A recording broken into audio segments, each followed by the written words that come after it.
বাড়ির সবাইকে বারবার ফোন করে বলেছিলেন সাবধানে থাকতে, কিন্তু মোহাম্মদ ফরিদ শেখ নিজেই ছাত্র জনতার আন্দোলনে যোগ দেন। তিনি মুন্সিগঞ্জের সদর উপজেলার সুখবাসপুর এলাকার বাসিন্দা। কাজ করতেন যাত্রাবাড়ির একটি ফলের আড়তে।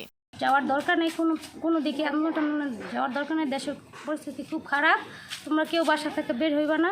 তো ভাইয়া বলছে আমাদেরকে, কিন্তু আমরা না বললে বাসা থেকে আন্দোলনে চলে গেছি। এদিকে আমাদের নিষেধ না কইরা ভাইয়া নিজেই আন্দোলনে গেছে আর পুলিশে নিহত হয়েছে, পুলিশের নির্মম হামলায় নিহত হয়েছে। পরিবার জানায়, ফরিদ একসময় ছাত্রদলের রাজনীতির সঙ্গে জড়িত ছিলেন। ৪ আগস্ট যাত্রাবাড়িতে আন্দোলনে গুলিবিদ্ধ হন ফরিদ শেখ। পরদিন রাজধানীর মুগদা হাসপাতালে চিকিৎসাধীন অবস্থায় মারা যান। মোটা অঙ্কের ধার দেনা করে কয়েক বছর আগে ব্যবসা শুরু করে ফরিদ। ব্যবসায় লোকসান হলেও অল্প অল্প করে ঋণ শোধ করছিলেন তিনি।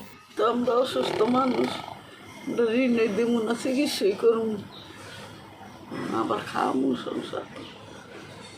আমাদের তো সমর্থ নাই, আল্লাহ তো এই সমর্থ দেয়, নেই জোর নেই, কোনো কিছু করতে পারলাম না। আমার মা ওর কাছে কিছু টাকা চাইছিল, 1200 টাকা পাঠাইছে, করে তো আব্বা আপনার বিকাশে 1200 টাকা পাঠাইছি, 200 টাকা আপনার নিয়ে 1000 টাকা মারি দিয়ে না, মার জন্য ওষুধ পাঠিয়ে দিলাম। আর আপনারা কিন্তু আজকাল সারাদিনে কোনো 3 সিঁড়ি যাবেন না, ঢাকার অবস্থা খুব খারাপ, মুন্সিগঞ্জের অবস্থাও খুব খারাপ।